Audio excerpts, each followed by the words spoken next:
గురువా, మీరిద్దరు ఇలా శివపార్వతులా నాట్యం చేస్తుంటే అర్రే ఆహా, మీరు ఇలా జీవితాంతం ఉండిపోతే ఎంత బాగుంటుంది అనిపిస్తుంది మాధవా.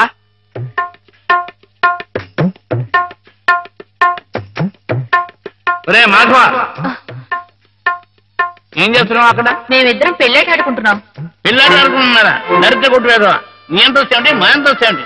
ఇంకోసారి ఇలాంటి ఆలోచన వచ్చిందంటే తాట వెళ్తేస్తాను, జాగ్రత్త.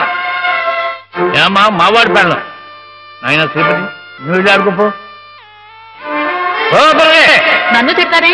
ఈ ఆట ఆడదాం రమ్మని హేమే పిలిచింది. ఏమా హేమకేమా అన్నామంటే చందాలు పడతాయి, జాగ్రత్త. పాలేరుని హేమని పేరు పెట్టి పిలుస్తావు. అమ్మాయి గారు అని అను. అను అమ్మాయి గారని. అమ్మాయి గారు. మాధవ, హేమమ్మ విషయంలో నా కోరిక సబబుగా లేదా? మనకు అర్హత లేదురా. అసలు అలాంటి ఆలోచన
ఆడపిల్ల వేళకాని వేళ ఇలా స్నానం చేసిందంటే తినకూడని మాట ఏదైనా చెవిని పడి ఉండాలి, లేదా పడకూడని కోరిక ఏదైనా మనసును పడి ఉండాలి. అవునా అమ్మా? రాత్రి శివుడి వేషంలో ఉన్న మాధవ్ పక్కన నేను పార్వతిలా నిలబడాల్సి వచ్చింది బాబా. పార్వతిలా నటిస్తేనే స్నానం చేశావు. రేపు ఆ శివుడి పక్కన పార్వతిలా జీవించాల్సి వస్తే?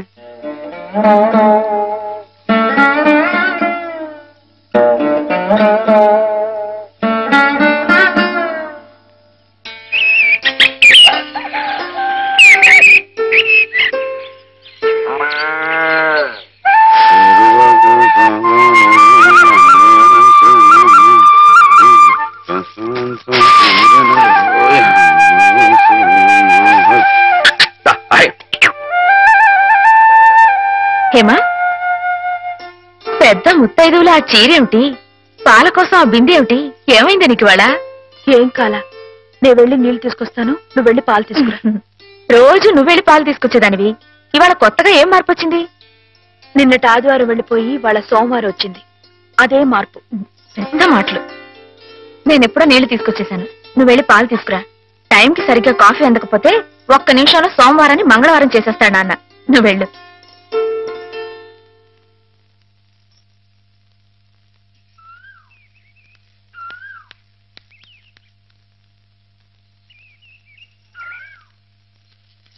రండి రండి. ఏంటమ్మా గారు ఆలస్యం లేచారేంటండి? కళ్ళు కలవల్లా ఉన్నాయి. పాలు రెడీయేగానండి. రాత్రి స్టేజ్ మీదకి అసలు నిజంగానే ఆదిశక్తి వచ్చి ఉంటుందండి. చూశారు కదండి రాత్రి మీరు వచ్చిన వంగ వాళ్ళందరినీ ఎలా ఉతికి పారేశానో. రాత్రి దెబ్బతో నాకు గట్టి నమ్మకం వచ్చేసిందండి. నాకు ఎప్పుడు ఏ ఆపద వచ్చినా మీరు వచ్చి కాపాడేస్తారని. నువ్వు జాగ్రత్తగా ఉంటే నీకు ఆపదలు ఎందుకు వస్తాయి? అసలు ఎదుటి వాడిని చదవగలిగే లౌక్యం నీకు రావాలని రోజు దేవుడికి దండం పెట్టుకుంటున్నాను. నిజమా అమ్మాయి గారు? రోజు నా గురించి మీరు దేవుడికి దండం పెట్టుకుంటారా? పాలు చూడు, బాగుంది నాన్న, బాగుందండి. శుభం. మరి అబ్బాయికి అమ్మాయి నచ్చింది కాబట్టి ఆ ఇచ్చిపుచ్చుకోవడాలు కూడా మరి ఎవరండి బాబు? అబ్బాయి గారికి అమ్మాయి గారు పాస్ అయిపోయి సరే అండి, మరి అమ్మాయి గారికి అబ్బాయి గారు పాస్ అవ్వట్లేదు ఏంటండి? అయ్య బాబా. వెళ్తాం గారు, మిమ్మల్ని కొంచెం అలా బయటికి రండి. రండి. అమ్మాయి గారు, మీకు పెళ్లి కొడుకు అన్ని విధాలా నచ్చితేనే ఈ పెళ్లి జరుగుతుంది, లేకపోతే జరగదు. చెప్పండి, మీకు అబ్బాయి నచ్చాడా? ఆడపిల్లలు నువ్వు ఇట్ట అడగగానే అట చెప్పేస్తారా? రైటే లేండి, ఇటప్పుడు కొంచెం ఇరకాడంగానే ఉంటుంది. ఓ పని చేయండి, అబ్బాయి మీకు నచ్చితే నవ్వుతూ తలదించుకోండి, నచ్చలేదు అనుకోండి కోపంగా నాకేసి తిరిగి చూడండి. అయ్యి బాబాయ్, అదేంటండి? అటు నవ్వు కాదు, ఇటు కోపం కాదు, అటు బాధగా చూసి అర్థం ఏంటండి? నాన్నని, చెల్లెల్ని, మిమ్మల్ని అందరినీ వదిలి వెళ్ళాలంటే బాధగా ఉంది. రైటేనండి, ఆడపిల్ల అంటే అంతే కదండి. పాప రేపు హేమ గారు కూడా అంతేలే. వదిలేస్తే లింకులు పెట్టేస్తాడు. నీకాయన నచ్చారా లేదా అది చెప్పు.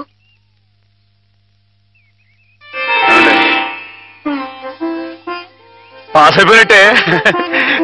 మా అమ్మాయి గారికి అబ్బాయి గారు పాస్ అయిపోయారండి. ఇక పెళ్లి ఏర్పాటు చేసుకోండి. శుభం. అయితే కట్న కానుకల విషయాలు కూడా మరి ఏమండో, మేమే బంగారం లాంటి ఆడపిల్లలు ఇస్తుంటే ఇంకా ఎదురుగుతారండి బాబు. నువ్వు ఊరుకో. సంతలో పశువుని పెట్టి బేరం ఆడినట్టు నన్ను మధ్యలో పెట్టి బేరం ఆడడం నాకు సుతరాం ఇష్టం లేదు. నేను అలా బయట నుంచి ఉంటాను, మీరు మాట్లాడుకోండి. మా వాడు చిన్నప్పటి నుంచి అంతేలేండి. కొన్ని పద్ధతులున్న మనిషి, మధ్యతరగతి వాళ్ళం కదా. తప్పని తెలిసినా కొన్ని బాధ్యతలను నెరవేర్చడానికి కొన్ని పనులు చేయక తప్పదు. మరి ఏమంటారు బావగారు? అవన్నీ ఎందుకండి, ఆ పుచ్చుకునేది ఏదో ఒక ముక్క మా మనసులో వేయండి. ఒక 50,000 అయితే సబబుగా ఉంటుందంటారు. సరే బావగారు, మీ సంబంధం మాకు నచ్చిందండి. త్వరలోనే ముహూర్తాలు పెట్టుకుందాం. వస్తామండి. నమస్కారం. విన్నావటే 50,000 కట్టం కానీ ఒక క్షణం ఆలోచించకుండా ఒప్పేసుకున్నాడు మీ అన్నయ్య గారు. అంతటితో ఆగుతుందా? లాంఛనాలని అవని ఇవని ఇంకా అమాం బాపతు ఇంకో 10,000 దేగుతుంది. కాస్త దేగితే మాత్రం తప్పే ఉందండి. మంచి సంబంధం అనుకున్న తర్వాత ఒరే డబ్బు గురించిన ఆలోచన ఎందుకు బాబు గారు? ఈ ఇంటిని అమ్మేస్తాను. జోకులు వేస్తున్నారా బాబు గారు? లేదయ్యా, నిజంగానే అమ్మేస్తాను. తాతల నాటి ఆస్తి ఈ ఇంటిని అమ్మేస్తారా? అవును బాబు గారు, నాకు కుర్రాడు నచ్చాడు, అతని క్రమశిక్షణ నచ్చింది. ఈ రోజు లెక్కల ప్రకారం వాళ్ళు ఏమీ ఆకాశంలో లేరమ్మా. చాలా సబబుగానే అడిగారు. అయినా రేపు మీరు మాత్రం అడగరా? మీరు అడగకపోయినా నా బాధ్యతగా నేను ఇవ్వద్దా చెప్పండి? అందుకే ఇంటిని అమ్మేసేయాలనే నిశ్చయానికి వచ్చాను. మీ ఎరుకలో ఏదైనా మంచి బేరం ఉంటే చూడండి బాబు గారు. కాస్త ఇంటిని శ్రద్ధగా చూసుకునే మనుషులను చూడండి.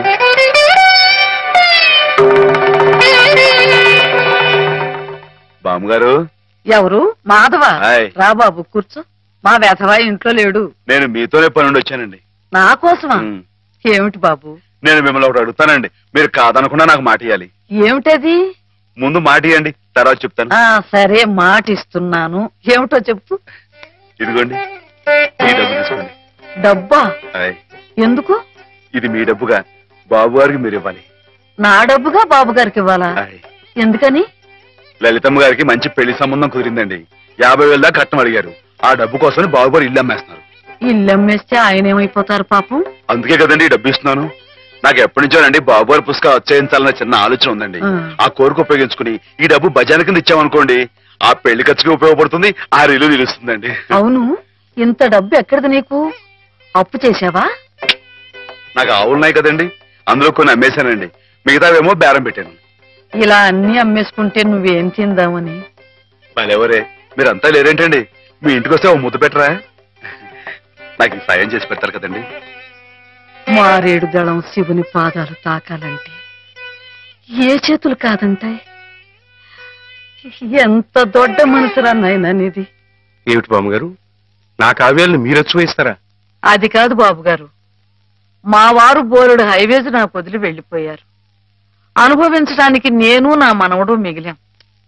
ఆ డబ్బు ఇలాంటి పుణ్యకార్యాలకు ఉపయోగిస్తే నా జన్మ తరిస్తుందనిపించింది. బామ్మగారు ఏంటండి పొద్దునే జన్మలు అయ్యి అంటున్నారు. నాన్నగారు పుస్తకాలన్నీ బామ్మగారు అచ్చు వేయిస్తారట మాధవ. అయ్యో బాబోయ్, ఎంత శుభవార్తనానండి. అనండి బాబు గారు, ఇక రామాయణం మహాభారతం పక్కన పేటేసో కూర్చుంటాయి మీ పుస్తకాలు. కానీ నా పుస్తకాల మీద మీకు రాబడి పెద్దగా ఉండకపోవచ్చు బామ్మగారు. మాకు పైసా రాబడి రాకపోయినా పర్వాలేదు బాబు గారు. ఒక మహాకవి రాసిన అపురూప గ్రంథాలు వెలుగు చూడాలి.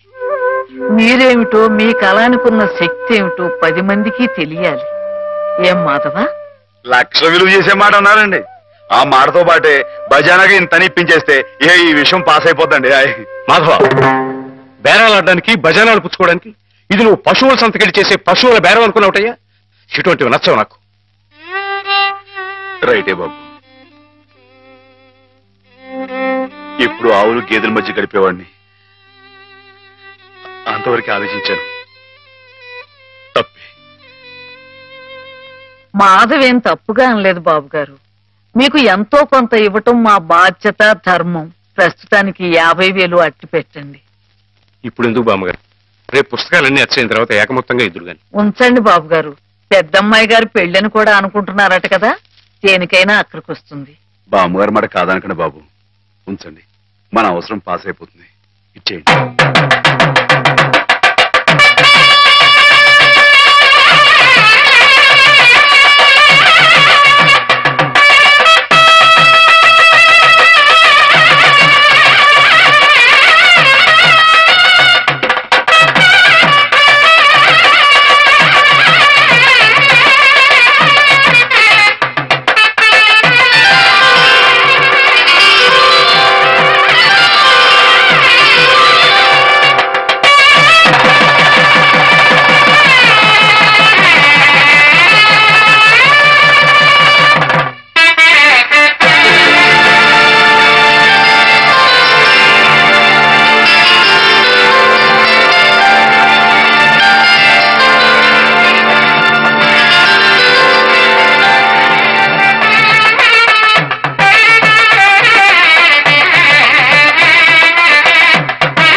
ఏంటండి అమ్మాయి గారు, ఏమైందండి? ఏం లేదు.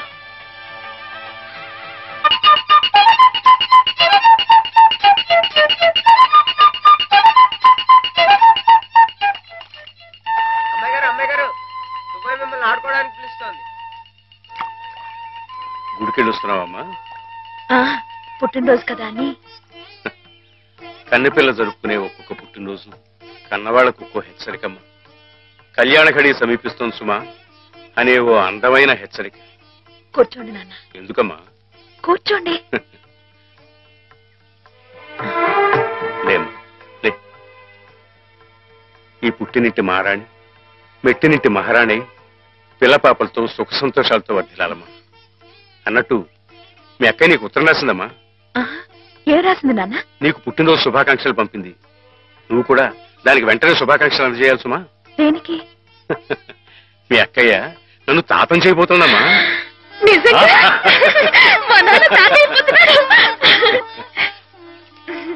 బామ్మగారు వచ్చారేమో, ఒకసారి వాళ్ళ ఇంటికి వెళ్ళి చూసొస్తానమ్మా.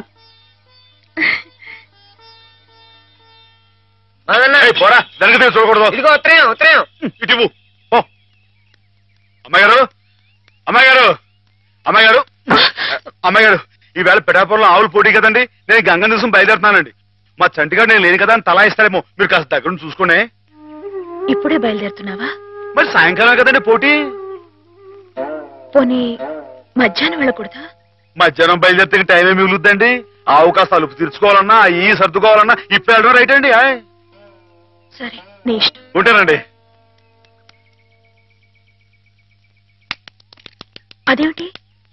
ఇంతకీ కావాల్సిన ఆవిడ మర్చిపోయానండి. ఈ ఏడాది కూడా బహుమతి నాకే పాస్ అయిపోవాలని కోరుకున్నారు కదండి. నువ్వు అడిగితే కదా. అయ్య బాబు, అడగాలండి. కోరుకోండి బాబు. సరే, నీదే. చాలండి.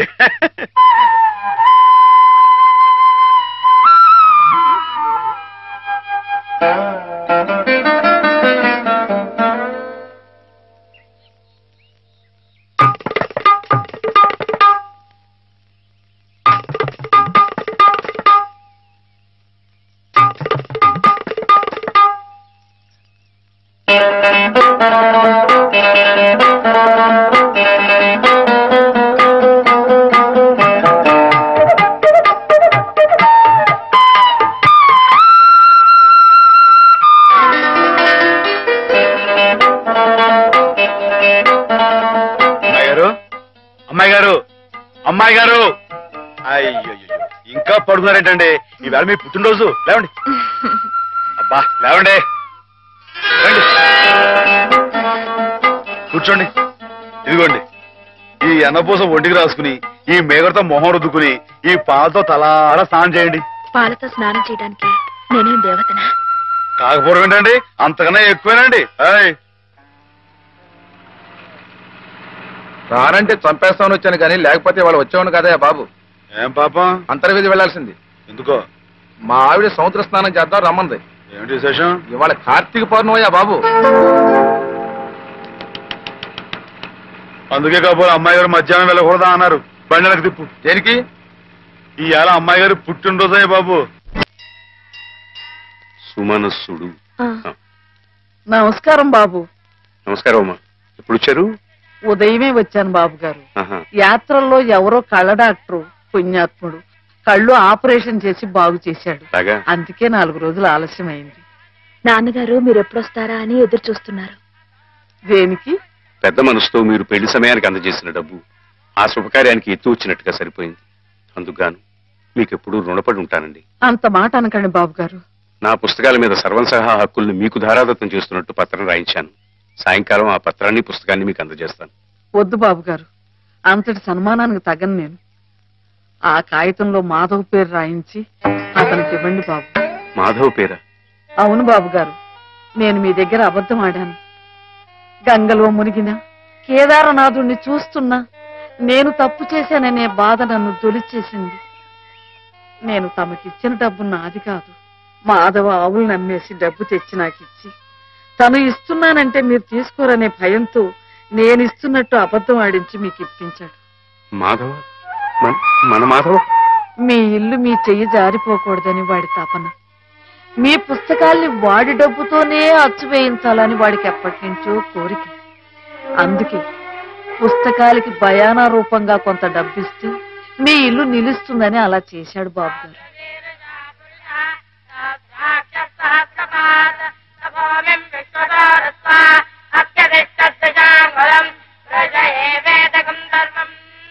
ఆవులు ఏమయ్యాయా అని అడిగితే ఆసుపత్రిలో చేర్పించానని అబద్ధం చెప్పాడు.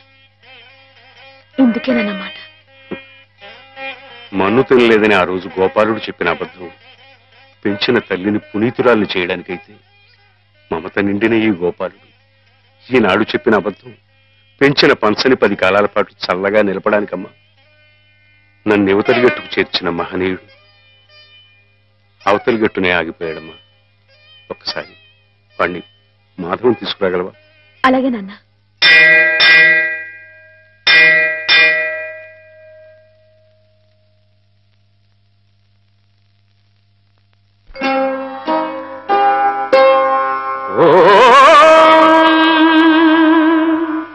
ఓంకార సంజాత సమస్త వేద పురాణ పుణ్యాగమ పూజితాయ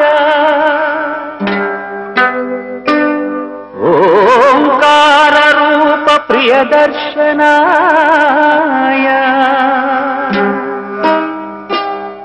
ఓంకార రూపాయ నమః శివాయ నమః శివాయ.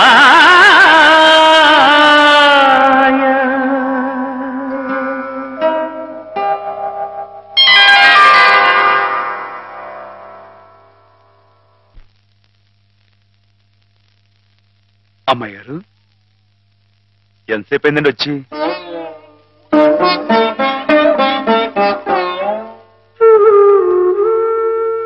ఏంటమ్మాయి గారు అలా కొత్తగా చూస్తున్నారేంటి? నువ్వు చాలా కొత్తగా కనిపిస్తున్నావు మాధవ.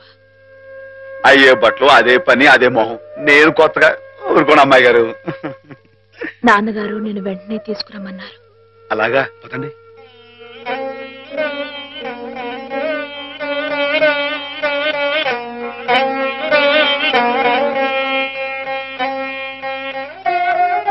ఏమిటే ఈ అమూల్యమైన గ్రంథాలు ఏమిటి? ఆచలకు అంకితం ఇవ్వడం ఏమిటి? నేనేం చెప్పను. మావయ్య మంచి పని చేస్తున్నాడు అన్న.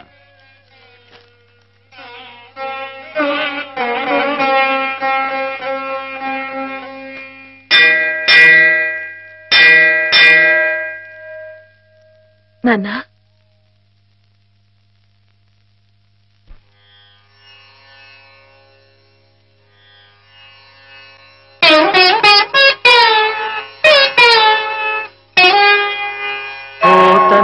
కలలోన పొడగట్టు రాముడై రావయ్య మత్కావ్య రమ్య ఫలమా జయదేవ కవిరాజ జయగీతి ఫలమైన కృష్ణయ్య రావయ్య కీర్తి గరిమా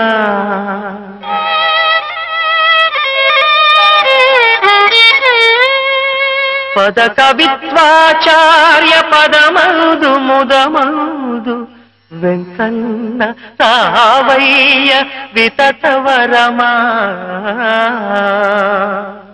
రాయలై రమణుడై రహి భోజుడై నీవు రావయ్య రావయ్య రస కలశమా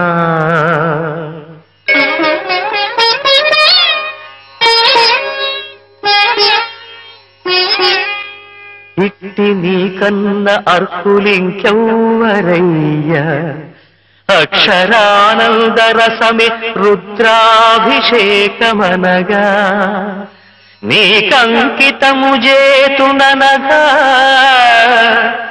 నీకంకితము చేతును అనగా లలిత కలిత గుణమాన్య మత్కావ్య కన్య ధన్య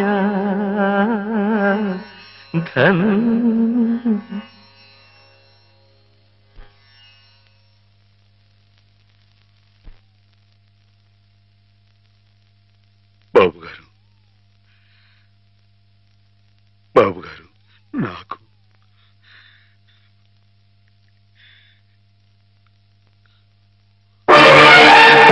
బాబు గారు నాన్నా బాబా నాన్నా నాన్నా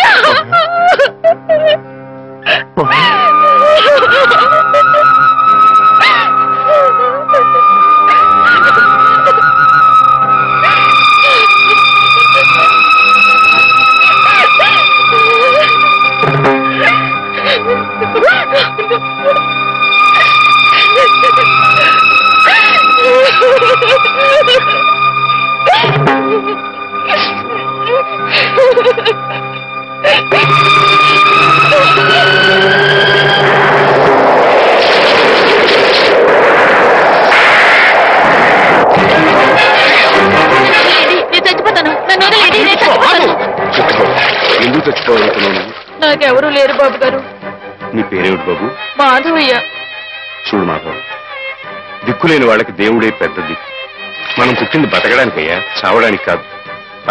మాతో పాటు మా ఇంట్లో ఉందిగా. నేను ఉత్తినే ఉండను, ఏదైనా పనిపించండి చేస్తాను. అలాగే పనిపిస్తాను పద.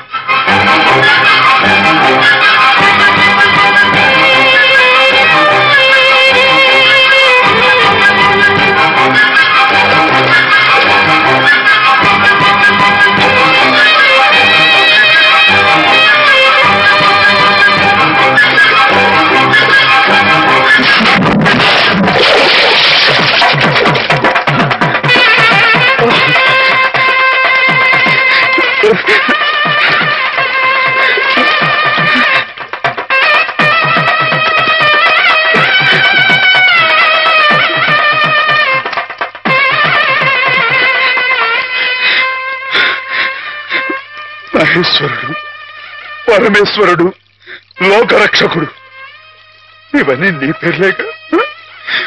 ఒక్క మంచి పని కూడా చేయలేని వాడివి నీకెందుకయ్యా ఇన్ని మంచి పేర్లు? ఎందుకని గుళ్ళు గోపురాలు? ఎందుకని పూజలు పురస్కారాలు? చెప్పు, మాట్లాడు మాట్లాడు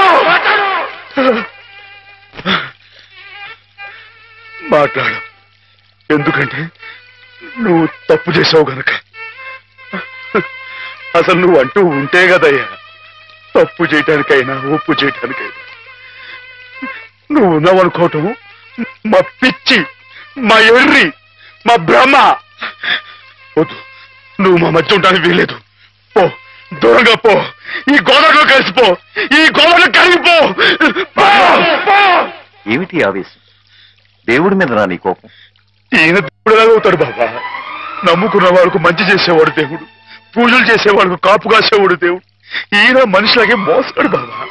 లేకపోతే రోజు శివారాధన చేయందే మంచినీళ్ళు కూడా ముట్టుకుని అయ్యగారిని అర్థంతరంగా తీసుకుపోతాడా? అలాగా?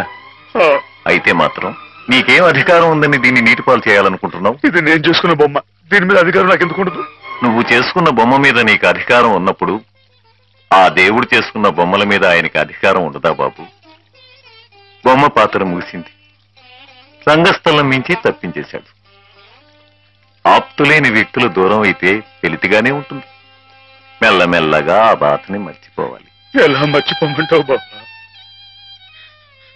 10 మాటల్లో 5ంటికి అర్థం చెప్పలేని వాడిని ఆయనతో పాటు సమానంగా కూర్చోబెట్టి ఆయన రాసిన పెద్ద పెద్ద పుస్తకాలన్నీ నాకు అంకితం చేశారు. నేనంత గొప్పనా బాబా? అంత పెద్దోడ్నా? నాకు తాహతుందా? నా కింద కీర్తి ఇచ్చి వారు కీర్తి శేషులు అయిపోయారు. నా మేడం మణారు వేసి ఆయన బట్టలో కలిసిపోయారు. ఊరుకో మాధవ, ఊరుకో. నీ బాబుగారి ఆత్మ శాంతించాలంటే త్వరలో ఆ పుస్తకాలన్నీ అచ్చు వేయించి ప్రజలకు అందించు. ఆయన పేరు శాశ్వతంగా నిలుస్తుంది.